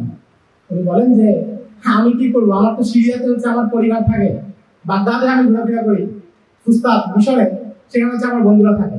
উপমা দিয়ে বলছে ওয়াইনামা যিকরা ইসমুল্লাহি ফি বালাদ, পৃথিবীর যে ভূমিতে আল্লাহর নাম উচ্চারণ করা হোক, আদাতু যাতা হুবা মিন সুলবি আওতানি, আমি সেটাকেই আমার প্রাণের মাতৃভূমি বলে মনে করি। মুসলমানদের চিন্তা হচ্ছে এটা, পৃথিবীর যে ভূমিতে আল্লাহর নাম উচ্চারিত হয় সেটার সাথে মুসলমানদের একটা অন্তরঙ্গতা আছে। আচ্ছা, 3 নম্বর বিষয় হচ্ছে উপনিবেশের পরে আমাদের শিক্ষা ব্যবস্থা পরিবর্তিত হয়ে গেছে। এর আগ পর্যন্ত মুসলমানদের যে শিক্ষা ব্যবস্থা ছিল সেখানে একই সাথে সমাজ পরিচালনার জন্য, রাষ্ট্র চলার জন্য একজন দক্ষ নাগরিক তৈরি করা হতো, আবার একই সাথে একজন মুত্তাকি পরহেজগার মানুষ তৈরি করা হতো, এবং ইলমে দ্বীনও শেখা যেত, আবার জাগতিক যে জ্ঞান বিজ্ঞানগুলো সেগুলো শেখা যেত। উপনিবেশে এসে করলো কি, তারা প্রথমে আমাদের ভারতবর্ষে যারা দেখি তারা এসে করছে মাদ্রাসাগুলো বন্ধ করে দিয়েছে, এবং তারা নিজেরা একদম শিক্ষা প্রতিষ্ঠান চালু করছে, কোরিয়া কলেজ, দিল্লি কলেজ, এই ধরনের শিক্ষা প্রতিষ্ঠানগুলো, এবং সেখানে যারা করলে তাদের ধর্মীয় শিক্ষার কোনো সুযোগ নেই। তো মুসলমানরা করলেন কি, প্রতিরোধে বিকল্প মাদ্রাসা তৈরি করলেন ধর্মীয় শিক্ষা দেওয়ার জন্য। এবং উপনিবেশ চলে যাওয়ার পরে এখন আমাদের সমাজে দুইটা ধারায় বিদ্যমান। একদিকে হচ্ছে আমাদের দেশের শিক্ষা ব্যবস্থা, কলেজ, ইউনিভার্সিটি, যেখানে আপনি যদি কোনো আলেমের সাথে সম্পর্ক না রাখেন, তার দিকে না যান, কোনো খানকায় না যান, আপনার স্বাভাবিক স্কুল কলেজে ক্লাস 1 থেকে মাস্টার্স ডিগ্রি পর্যন্ত করেন, আপনি বলেন যে আপনি কি পাক পবিত্রতার মাসাইল জানতে পারবেন? একজন মুসলমান হিসেবে আপনার আকীদা বিশ্বাস কি হওয়া উচিত জানতে পারবেন? কোনো সুযোগই সেখানে নেই। এমন ভাবে মুসলমানদের শিক্ষা ব্যবস্থা এমন একটা দেওয়া হয়েছে যেখানে সে নিজের দিন সম্পর্কে জানার কোনো সুযোগই রাখা হয়। আর আরেকটি হচ্ছে মাদ্রাসা শিক্ষা ব্যবস্থা, যেটা ধর্মীয় বিষয়গুলো নিশ্চিত করে, কিন্তু সেখানে আবার জাগতিক বিষয়গুলো শিক্ষা দেওয়ার সুযোগ নেই। যেহেতু তাদের কাছে অর্থ নেই, সহজ বিষয়, এটার পিছনে যে ধরনের রাষ্ট্রীয় পৃষ্ঠপোষকতা দরকার, অনেকে বলে মাদ্রাসায় বিজ্ঞান পড়ে না কেন, এটা পড়ে না কেন, সেটা পড়ে না কেন। রাষ্ট্রীয় পৃষ্ঠপোষকতার পরে এই প্রতিষ্ঠানগুলো যেখানে পুরো পারতেছে না, সেখানে মাদ্রাসার কাছে আশা করতে লাভ নেই। কারণ মাদ্রাসা হচ্ছে একটা দুর্বল সময়ের প্রতিরোধ যোদ্ধা। মাদ্রাসা যখন প্রথম প্রতিষ্ঠা করা হয়েছিল সেটা ব্রিটিশদের আগ্রাসন ঠেকানোর জন্য দেওয়া হয়েছিল। এইভাবে এরা পর্যন্ত মাদ্রাসা সবকিছু পড়ানো। আপনারা যদি মুঘল যুগের মাদ্রাসাগুলোর ইতিহাস পড়েন তাহলে মুজাদ্দিদ আল-ফিসানি নাম আমরা জানি, বাদশাহ আকবরের যুগে সবচেয়ে প্রভাবশালী আলেম। মুজাদ্দিদ আল-ফিসানি ক্লাসমেট হচ্ছে নবাব সাদুল্লাহ খান, তারা দুজন একই উস্তাদের কাছে পড়েছেন। নবাব সাদুল্লাহ খান হচ্ছেন মুঘল সম্রাট জাহাঙ্গীরের প্রধানমন্ত্রী, একজন পুরো মুঘল সাম্রাজ্য, যেটা আফগানিস্তানের কান্দাহার থেকে আমাদের চট্টগ্রাম পর্যন্ত বিস্তৃত, সেই পুরো সাম্রাজ্যের প্রধানমন্ত্রী একজন প্রশাসক একই উস্তাদের কাছে। আবার আরেকজন হচ্ছে পুরো ভারতবর্ষে সেই সময় সবচেয়ে প্রভাবশালী এলমি ব্যক্তিত্ব। ইসলামী শিক্ষা ব্যবস্থার বৈশিষ্ট্য কিন্তু এটাই ছিল, যে দরসগাহ আবু হানিফা তৈরি করেছে, সেই দরসগাহ বড় বড় চিকিৎসক তৈরি করেছে, বড় বড় প্রকৌশলী তৈরি করেছে। এবং এই জন্য আমাদেরকে এই বিষয়গুলো অর্জনের প্রতি সচেষ্ট থাকতে হবে। ইমাম শাফি রাহিমাহুল্লাহ উনি হচ্ছে 198 হিজরি পরে মিশরে যান। উনি মিশরে গিয়ে দেখলেন যে সেখানে ডাক্তার পাবেন, সেখানে ডাক্তার যারা তারা বেশিরভাগ হচ্ছে ইহুদি এবং খ্রিস্টান। তো উনি তাদেরকে লক্ষ্য করে বললেন যে লা আলামু ইলমান বা'দাল হালাল ওয়াল হারামি আনবালা মিনাত তিব্বি, আমি হালাল হারামের ইলমের পরে ডাক্তারি বিদ্যা ছাড়া অন্য কোনো ধারণা ইলমের কথা জানি না। ইল্লা আন্না আহলাল কিতাবি কদ গালাবু আলাইনা, কিন্তু এখন আহলি কিতাব যারা তারা আমাদের চেয়ে এই বিষয় অনেক বেশি আগে গেছে। এর মধ্যে মুসলমানদের বলছেন যে আল্লাহুল তাআলা এই ওয়াক্কালু ইলা ইয়াহুদি ওয়ান নাসারা, মুসলমানরা হচ্ছে ইলমের 3 ভাগের 1 ভাগ নষ্ট করে ফেলেছে। এভাবে কিন্তু মানুষকে উদ্বুদ্ধ করেছেন ডাক্তারি বিদ্যা শেখার জন্য। এটা হচ্ছে মুসলিম শিক্ষা ব্যবস্থার সমন্বিত বৈশিষ্ট্য। কিন্তু সেই শিক্ষা ব্যবস্থা উপনিবেশ আমাদের কাছ থেকে কেড়ে নিয়েছে, আমাদের কাছ থেকে কেড়ে নিয়ে তার শিক্ষা ব্যবস্থা, তার চিন্তা, তার দর্শন সবকিছু আমাদেরকে দেওয়া হয়েছে। আমাদের কলেজ ইউনিভার্সিটিতে যেখানে ইসলামিক স্টাডিজ বিভাগ আছে, আর ইসলামিক হিস্ট্রি আছে, পড়ানো হয়। কি পড়ানো হয় দেখেন, তাদের লক্ষ্য পড়ানো হয়, আমাদের দেশে তাদের মতো করে উপস্থাপন করে পড়ানো হয়। আমাদের দেশে সবচেয়ে বেশি ইসলাম বিদ্বেষী, আমার ব্যক্তিগত অভিজ্ঞতা থেকে আমি বলতে পারি, বেশি ইসলামিক বিদ্বেষী তৈরি হয় ইসলামিক হিস্ট্রিতে পড়ে, আমি ইসলামিক স্টাডিজে পড়ি। কারণ এখানে যে ইসলামটা পড়ানো হয় সেটা তো মদিনার ইসলাম না, সেটা পিকে হিট্রির ব্যাখ্যাকৃত ইসলাম, সেটা ইসলামিক ল্যান্ডের হাত ধরে আসা ইসলাম, এগুলো তারা পড়ায়। আমাদের 3 নম্বর হচ্ছে শিক্ষা ব্যবস্থা পরিবর্তন করা। 4 নম্বর সবচেয়ে গুরুত্বপূর্ণ যেটা পথ থেকে আমরা কেউ আসতে পারি না, শিক্ষার পথ বাঁচা যায়। আমি মানুষের বললাম আমি ওই শিক্ষা ব্যবস্থা গেলাম না, সাময়িক বেঁচে গেলাম, যদিও বড় অর্থে এটা আসলে উচিত না, সমন্বিত শিক্ষা যাওয়া উচিত। সবচেয়ে বড় যে জায়গাটা রয়েছে সেটা হচ্ছে তারা মুসলমানদের পৃথিবী দেখার যে দৃষ্টিভঙ্গি সেটা পরিবর্তন করে দিয়েছে। আধুনিক পশ্চিমা সভ্যতা তারা পৃথিবী দেখার দৃষ্টিভঙ্গি তৈরি করেছে। তারা আপনি প্রত্যেকটা জায়গায় তারা পুঁজিবাদ ঢুকিয়ে দিয়েছে। আমাদের সমাজে আমরা কোনো কিছুকে আপনি দেখবেন যে ইউটিউবে সাকসেস স্টোরি শোনা হয়, এই সাকসেস স্টোরিটা আপনি কখনো কোনো নৈতিক কাজ, কোনো দিনই খেদমত, এগুলো কখনো সাকসেস স্টোরি হওয়ার যোগ্য না। সাকসেস স্টোরি হচ্ছে মাসে, এই মাসে 22 লাখ টাকা কামানো হয়েছে, পরের মাসে 26 লাখ টাকা ইনকাম হয়েছে, এটা হচ্ছে সাকসেস স্টোরি। এবং সেদিন আগে বলতেছিলেন যে আমি মানে ব্যবসা লস হয়েছে, উনি বলেন যে আমি জীবনে সফল হইতে পারবো না। দেখেন, ব্যবসা লসটা একটা ভিন্ন জিনিস, জীবনে সফল হওয়া ভিন্ন জিনিস। যে এটা মনে করবে যে তার ব্যবসায় লস খাইছে, ব্যবসা লস তো স্বাভাবিক জিনিস, সেটা আল্লাহর নেজা আপনি কিন্তু থাকবেই, জীবন কখনো এক সমান্তরালে যায়, এটা উদাহরণ কথা ঘটে। কিন্তু যিনি মনে করেন যে না ব্যবসা লস হলো তার মানে জীবন ব্যর্থ, জীবনের সফলতা এটা ছিল মাপা, এটা হচ্ছে পুঁজিবাদী দৃষ্টিভঙ্গি। এবং খ্রিস্টান সমাজে যখন প্রোটেস্ট্যান্টরা আসছে, প্রোটেস্ট্যান্টরা এবং পুঁজিবাদ ম্যাক্সওয়েল ওনার থিসিসে দেখাইছেন যে প্রোটেস্ট্যান্ট তারা পুঁজিবাদ জাতি দিয়েছে, এবং ওদের চিন্তা ছিল কি যে আপনি সফল হইতে হবে, আল্লাহর কাছে ভালো হইতে হবে, ষষ্ঠ গড়ের কাছে ভালো হইতে হলে আপনার পুঁজি আরো বেশি কামাইতে হবে এবং দুনিয়ায় সফল হইতে হবে। যে দুনিয়ায় সফল না, টাকা কামানোর সফল না, সে আখেরাতে সফল না, এটা হচ্ছে তাদের মূল থিওরি। এখন আমাদেরকে এই দৃষ্টিভঙ্গিটা দিয়ে দেওয়া হয়েছে। আমরা মানুষকে সফলতা ব্যর্থতা বিবেচনা করি কি দিয়ে? বেশিরভাগ ক্ষেত্রে দিন ধরাটা বাদে বেশিরভাগ মানুষ সমাজের মুসলমানরা, মুসলমান তো সবাই, যে দিন দান যে নামাজ পড়ে সেটা এখন মুসলমান, তারা সফলতা ব্যর্থতাকে মাপে কি দিয়ে? পুঁজিবাদী দৃষ্টিভঙ্গি দিয়ে। প্রত্যেকটা জিনিসকে, যে জিনিসের কোনো বাজার মূল্য নাই সেটার কোনো মূল্য নাই। আপনি অনেক ভালো একজন হাফেজ, আপনি অনেক ভালো জ্ঞান চর্চা করেন, কিন্তু এই জ্ঞানকে বিক্রি কোনো জায়গা নেই। ধরেন আপনি আমার একটা জ্ঞান চর্চা করেন যেটা ইসলামের জন্য অনেক ভালো, কিন্তু এটা আপনি কোর্স আকারে আইনে বিক্রি করতে পারতেছেন না, তাহলে আপনার এই জ্ঞানের কোনো মূল্য নেই। কারণ হচ্ছে পুঁজিবাদী দৃষ্টিভঙ্গি। এখন পুঁজিবাদী দৃষ্টিভঙ্গি দেখেন ইসলামিক উপার্জনের কথা বলে, এটা এমন না যে উপার্জন করলে পুঁজিবাদী। আপনি 1000 কোটি টাকা কামাইও ইনকাম করেও পুঁজিবাদী না হতে হবে জরুরি না। আপনি 1000 কোটি টাকা ইনকাম করেন কিন্তু আপনি পুঁজিবাদী না, আবার একজন 10 টাকা ইনকাম করেন সে পুঁজিবাদী। পুঁজিবাদী মানে কি? পুঁজিবাদী মানে হচ্ছে ভোগের নেশা।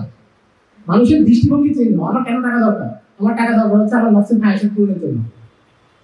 আরো সাহিত্যে দেখেন লন্ডনে বাংলো আছে, বিলাসবহুল ইয়ট আছে, বিমানে স্বর্ণ করার বিমান আছে, কেন? এটা হচ্ছে পুঁজিবাদ। পুঁজিবাদ হচ্ছে মানুষকে নামায় দিবে, তুমি আরো কামাও, আরো কামাও, নিজের নফসের খায়েশ মেটানোর জন্য আরো কামাইতে হবে, শেষে বার্ন আউট হয়ে যাবে। যে বিয়ন চুলহানের বই আছে বার্ন আউট সোসাইটি, সেখানে দেখাইছে যে মানুষকে কিভাবে পুঁজিবাদ এমন একটা জায়গায় উঠে ফেলে এবং মানুষ যন্ত্রে পরিণত হয়, এবং এই যন্ত্রের পরিণত সে নিজেকে নিঃশেষ করে। আমাদের মধ্যে এই দৃষ্টিভঙ্গিটা ঢুকে রয়েছে, হচ্ছে পাশ্চাত্যের সবচেয়ে বড় সফলতা, যে মুসলমানরা পৃথিবীতে তারা মাপে হচ্ছে ওই পুঁজিবাদ দৃষ্টিভঙ্গি। অথচ রাসূল আকরাম সাল্লাল্লাহু আলাইহি ওয়াসাল্লাম আমাদেরকে, আপনি উপার্জন করতে পারেন, আমি আবারও বলছি উপার্জন আর পুঁজিবাদী দুটো কিন্তু ভিন্ন জিনিস। পুঁজিবাদী হচ্ছে উৎপাদন এবং ভোগ, অর্থ উপার্জন, প্রফিট, সর্বোচ্চ প্রফিট অর্জন এবং ভোগ, এটা হচ্ছে তার মূল মাকসাদ। কিন্তু ইসলাম হচ্ছে মূল মাকসাদ ভোগ না। আর নবী হাদিসে নির্দেশনা দিয়েছেন, সহিহ বুখারী এবং মুসলিমের হাদিস, নবী বলছেন উনজুরু ইলা মান আসফালা মিনকুম ওয়া লা তানজুরু ইলা মান ফাওকাকুম, তোমরা দুনিয়াবি ক্ষেত্রে ওই ব্যক্তির দিকে তাকাও যে তোমাদের নিচে আছে। আপনি যদি আইফোন চালান তাহলে এমন লোকের দিকে তাকান যে অ্যান্ড্রয়েড চালায়, যদি অ্যান্ড্রয়েড চালান তাহলে এমন লোকের দিকে তাকান যে বাটন সেট চালায়। কিন্তু আপনি বাটন সেট চালান, আপনি যদি আইফোনের দিকে তাকান, আপনি কি করবেন? আপনি লোন নেবেন। এগুলো হয় আমাদের সমাজে। আমি কিন্তু এমন উদাহরণ দিচ্ছি না যে অনেক দূর হতে, আমাদের কাছে মানুষের দেখি। অবশ্য নবী সাল্লাল্লাহু আলাইহি ওয়াসাল্লাম বলছেন যে তোমরা দুনিয়াবি ক্ষেত্রে সবসময় নিচের দিকে তাকাও, তোমার নিচে যে আছে। কেন? পরের অংশটা আরো বেশি গুরুত্বপূর্ণ, যে ফাহুয়া আজদারু আল্লাহ তাজদারু নিয়ামাতাল্লাহি আলাইকুম। এটা যদি তোমরা করো তাহলে তোমরা তোমাদেরকে আল্লাহ যে নিয়ামত দিয়েছেন সেটাকে কিছু মনে করবে না। আমাদের দেখবে বহু মানুষ হতাশ, ভাই আমার দ্বারা কিছু হবে না, আমি তো যেখানে হাত দিই, আমি সামনে হাত দিলে মাটি হয়ে যায়, আমি সফল হতে পারছি না, আমি প্রত্যেক জায়গায় ব্যর্থ। কেন? অথচ আল্লাহ সবাইকে নিয়ামত দিয়েছেন, কাউকে মেধার নিয়ামত দিয়েছেন, কাউকে কিছু অর্থের নিয়ামত দিয়েছেন, কাউকে একটা সুন্দর পরিবারের নিয়ামত দিয়েছেন। ওই নিয়ামতগুলো হয়তো আরেকজনের নেই, কিন্তু মানুষ তবু কেন তার পিপাসা এবং নিজেকে ব্যর্থ মনে করা এবং আল্লাহর প্রতি শুকর না থাকা। এটার কারণ হচ্ছে তারা এই মূলনীতি ফলো করে, যেটা সহিহ বুখারী এবং মুসলিম হাদিস। নবীজি বলছেন, দুনিয়ার ক্ষেত্রে তোমরা নিজের থেকে নিচের দিকে তাকাও এবং দ্বীনের ক্ষেত্রে তোমার চুপ করে যে আছে, আপনি যদি 5 ওয়াক্ত নামাজ পড়েন তাহলে যে তাহাজ্জুদ পড়ে তার দিকে তাকাতে হবে, যদি তাহাজ্জুদ পড়েন তাহলে আরো বেশি নফল যে পড়ে তার দিকে তাকাতে হবে। এটা হচ্ছে দুনিয়া। আপনার যদি নরমাল জ্ঞান আছে তাহলে আপনি কোনো আলেমের দিকে তাকান, আরো বেশি জ্ঞান অর্জনের জন্য পিপাসিত হবেন। কিন্তু আমাদের সমাজ হয় উল্টোটা। কেন? কারণ তারা দৃষ্টিভঙ্গি পরিবর্তন করে দিয়েছে। ডক্টর ইকবাল ওনার মৃত্যুর আগে 1936 সালে ওনার জীবনের শেষ বড় কবিতা লেখেন। বড় কবিতার নাম হচ্ছে ইবলিস কি মজলিসে শুরা, অর্থাৎ ইবলিসের শয়তানের বৈঠক। এবং সেখানে ইবলিসের বিভিন্ন অনুসারীরা আসে এবং তারা বিভিন্ন কথাবার্তা বলে যে মুসলিম উম্মাহকে কিভাবে বিভ্রান্ত করা যাবে, রূপকাঠি আর কি। ইকবাল হচ্ছে শেষে ইবলিস কথা বলে। ইবলিস ওখানে বলে যে জানতা হুম এই উম্মত হামিলে কোরআন নেই, হ্যাঁ ওই সরমায়াদারি বান্দায়ে মুমিন কাদিম। আমি জানি যে এই উম্মত কোরআন ছেড়ে দিয়েছে এবং তারা পুঁজিবাদকে নিজের মাথায় তুলে নিয়েছে। ইকবাল হচ্ছে আমাদের মুসলিম সমাজের রোগ চিহ্নিত করে ইবলিসের মুক্তি করাচ্ছে। जानता हूं मैं कि उम्मत हामिल कुरान नहीं है वही सरमायादारी बंदा है मोमिन करीम। जानता हूं मैं मशरिक की अंधेरी रात में बेयाद बैदा है कीरान हरम की आस्ती असले हाजिर के तकाजाओं से है लेकिन ये खौफ हो न जाए आशिकाना शरीफ पैगंबर कहीं अल्लाह दाराई में पैगंबर से 100 बार अल्लाह हाफिज नाम सुजन बदार गुलाम नाफी। এরপর ইবলিস বলে যে আমরা পুঁজিবাদ মানুষকে গিলিয়ে দিচ্ছি এবং পাশ্চাত্য সভ্যতা এমনভাবে গিলিয়ে দিয়েছি, এখন পশ্চিম পূর্বের কাছে আমরা পূর্ব প্রাচ্যের কাছে এখন কোনো আলো নাই, পুরোটাই অন্ধকার, এখানে কারো মধ্যে কোনো আলো নেই। কিন্তু এখন আমাদের সামনে একটা ভয়, মুসলমানরা যদি আবার তাদের নবীর শরিয়া জীবিত করে, নিজেদের জীবনে শরিয়া বাস্তবায়ন শুরু করে, তাহলে আমরা পরাজিত হয়ে যাবে।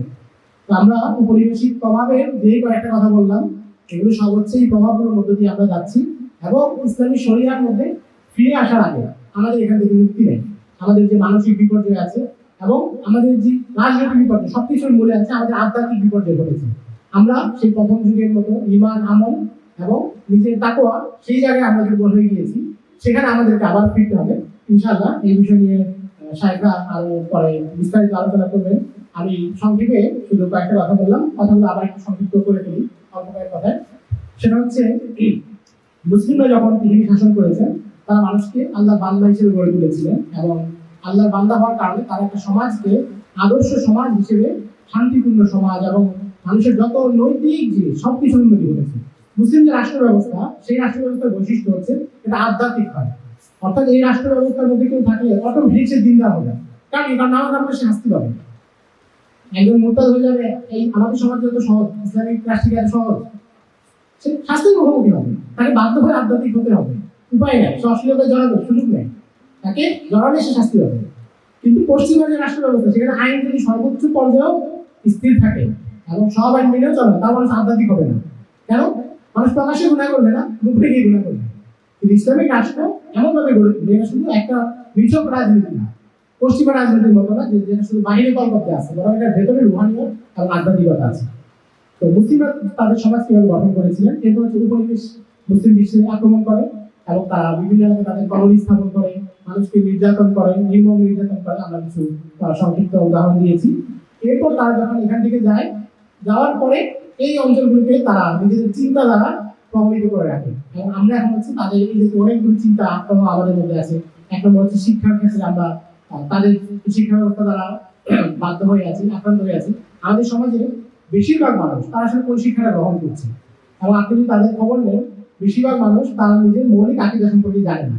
একদম মৌলিক আকীদা, বেসিক আকীদা যেটা, কিভাবে নামাজ পড়ে, কিন্তু আমাদের একদম মৌলিক মাসালা যেটা জানা দরকার, যেটা জানা ছাড়া নামাজ হবে সেটা জানেন না।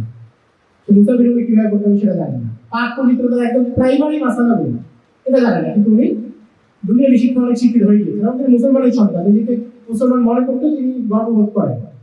তাহলে এই মানুষরা যে শিক্ষা ব্যবস্থায় গড়ে উঠে এই পথে যাচ্ছে, এটা কিন্তু এখানে থেমে থাকবে না। এর পরের প্রজন্ম আসতে আসতে এই প্রজন্মগুলো পুরোপুরি সেকুলার হবে এবং ইসলাম বিদ্বেষী হবে। বাংলাদেশের একজন আলেম আছেন মাওলানা সালমান আহমদ সাহেব, ওনারা হচ্ছে জেনারেল শিক্ষিতদের মধ্যে এই ধরনের দিনের প্রচারে কাজ করেন। দিনিয়ার একটা কাজ, এটা ভারত থেকে পরিচালিত হয়, উনি হচ্ছে বাংলাদেশের প্রধান। উনি আমাকে বলছেন যে ওনারা হচ্ছে পূর্ব তিমুরে গিয়েছেন, ওখানে এক বৃদ্ধ লোকের সাথে দেখা, বৃদ্ধ আলেম। তো ওই আলেম হচ্ছে যখন পূর্ব তিমুর ভাগ হয় ইন্দোনেশিয়া থেকে, তখন দাঙ্গা হয় খ্রিস্টান এবং মুসলমানদের মধ্যে। তো উনি হচ্ছে ওই দাঙ্গায় আহত এবং ওনার যে মসজিদ ছিল সেটা ভেঙে দেওয়া হয়েছে। তো উনি মাওলানা সালমান সাহেবকে বলছেন যে আমার এই মসজিদ কে ভাঙছে জানেন? কে ভাঙছে? এই মসজিদের জন্য জমি যিনি দিচ্ছেন তার নাতি ভাঙছে। দাদা মসজিদের জন্য জমি দিয়েছে, নাতি মোরতাদ হয়ে খ্রিস্টান হয় মসজিদ ভাঙছে। এটা কিসের প্রভাব? এটা হচ্ছে শিক্ষার প্রভাব। পুরো মুসলিম বিশ্বে বহু পরিবার, যারা ইলমি পরিবার ছিল, খানদানি পরিবার ছিল, বুজুর্গের পরিবার ছিল, তাদের পরিবার নাস্তিক তৈরি হচ্ছে শুধু শিক্ষা ব্যবস্থার কারণে। কারণ আমাদের শিক্ষা ব্যবস্থা যা পড়ানো হয়, এখানে আসলে কি পড়ানো হয় সব তাদেরকে পড়ানো। আপনি যদি এখানে রাষ্ট্রবিজ্ঞান পড়েন, এখানে পৃথিবীর সব রাষ্ট্র ব্যবস্থা, সব শাসন ব্যবস্থার বর্ণনা দিবে। স্বৈরাচারী শাসনেরও যে কিছু ফায়দা আছে সেটা বলবে, যে এক নায়কতন্ত্রের ভালো দিক হচ্ছে এখানে সিদ্ধান্ত নিতে দেরি করতে হয় না, একজনের উপর ব্যস্ত থাকে, গণতান্ত্রিক শাসনের তো সিদ্ধান্ত নিতে দেরি হয়, এগুলো আছে না, বইপত্রে এগুলো আছে। কিন্তু ইসলামী শাসনের বৈশিষ্ট্য সেটা কি আছে? নাই। এখানে অর্থনীতিতে অ্যাডাম স্মিথ কি বলছে, আরো কে কি বলছে, সেগুলো সব পাবে। কিন্তু ইসলামী অর্থনীতির কাজে আবু ইউসুফ কি বলছেন, আবু ভাই কাসিম সাল্লাম কি বলছেন, সেই আলোচনা পাবেন না। তাহলে মুসলিম সন্তান সে যখন পড়তেছে, সে তার নিজের অর্থ ব্যবস্থার সম্পর্ক হিসেবে এই মতবাদগুলো জানতেছে। সে নিজের দর্শন সম্পর্কে বার্ট্রান্ড রাসেল, কার্ল মার্কস আরো যা যা আছে এদেরকে গুরু হিসেবে চিনতেছে, কিন্তু ইসলামী আমার চিনতেছে না। এই বেচারা মানুষ যেটা শিক্ষা গ্রহণ করে, মানুষ তো শিক্ষাটাকে বিশ্বাস করে। আপনি যদি কোনো বিশ্বাস থাকেন, আপনি সেটা গ্রহণ করতে পারবেন না। আমরা যখন একটা তথ্য পড়ি, আপনি সেটা কেন পড়ি? যে আমি বিশ্বাস করি, যেটা আপনি বিশ্বাস করেন সেটা গ্রহণ করবেন না। তো এটা তো একটা শিক্ষা ব্যবস্থা এত সহজ না যে একজন মানুষ পড়বে কিন্তু সে কিছুই নিবে না, বরং সে যখন পড়বে যে গণতান্ত্রিক শাসন সচেতন, তখন সে আসলে এখান থেকে প্রভাব নিবে। এই জায়গাগুলো হচ্ছে আমাদের খুবই দুর্বলতার জায়গা, এবং সেটা সাথে আলোচনা করবে। শিক্ষা ব্যবস্থা একটা বলে আরেকটা হচ্ছে পুঁজিবাদী মানসিকতা, ভোগের মানসিকতা, এগুলো তারা আমাদের মধ্যে দিয়ে দিয়েছে। তাদের আনন্দ, চিন্তাগত নৈরাজ্য, পাপাচার, অশ্লীলতা, এগুলো সবকিছু সাংস্কৃতিক যুদ্ধের বিনিময় হিসেবে আমাদের মধ্যে আসছে। এবং পাশাপাশি আমরা কি করছি, আমরা আমাদের নিজেদের দিন সম্পর্কে চর্চা, রাসূল আকরাম সাল্লাল্লাহু আলাইহি ওয়াসাল্লামের সিরাত চর্চা, সাহাবায়ে কেরামের জীবনী চর্চা, ইতিহাস চর্চা, এটা আমরা ভুলে গেছি, এটা আমরা একদম বাদ দিয়ে দিয়েছি। তারা সবচেয়ে বড় বড় ফান্ডগুলো এখানে দিচ্ছে এই বিষয়গুলো নিয়ে গবেষণা করার জন্য। তাদের সবচেয়ে সেরা মেধাগুলোকে নিয়োজিত করতেছে আমাদের ইমান কেনার জন্য। আর আমরা এত নিশ্চিন্ত যে আমরা বেঁচে যাবো, এটা এত সহজ না। আমরা আমাদের ইতিহাস সম্পর্কে জানি না, আমাদের ঐতিহ্য সম্পর্কে জানি না, আমরা খুব কম জানি, কিন্তু এবং খুব কম জেনে আমরা অনেক আত্মতৃপ্তি থাকি। এই আত্মতৃপ্তিটা ক্ষতিকর। ইলমের ক্ষেত্রে, জ্ঞানের ক্ষেত্রে কোনো অন্তর্দৃষ্টি নেই। অন্তর্দৃষ্টি হচ্ছে দুনিয়ার ক্ষেত্রে, কিন্তু ন্যাকামলের ক্ষেত্রে এবং ইলমের ক্ষেত্রে কোনো অন্তর্দৃষ্টি নেই। তো আল্লাহ রাব্বুল আলামিন আমাদের সবাইকে আমাদের ইতিহাস, ঐতিহ্য এটা চর্চা করার তৌফিক দান করুন। আমাদের সালাফ সালিহিন, আমাদের রাসূল আকরাম সাল্লাল্লাহু আলাইহি ওয়াসাল্লাম তাদের জীবনী অনেক বেশি বেশি পাঠ করার তৌফিক দান করুন এবং সেগুলো থেকে শিক্ষা গ্রহণ করার তৌফিক দান করুন। আসসালামু আলাইকুম ওয়া রাহমাতুল্লাহ।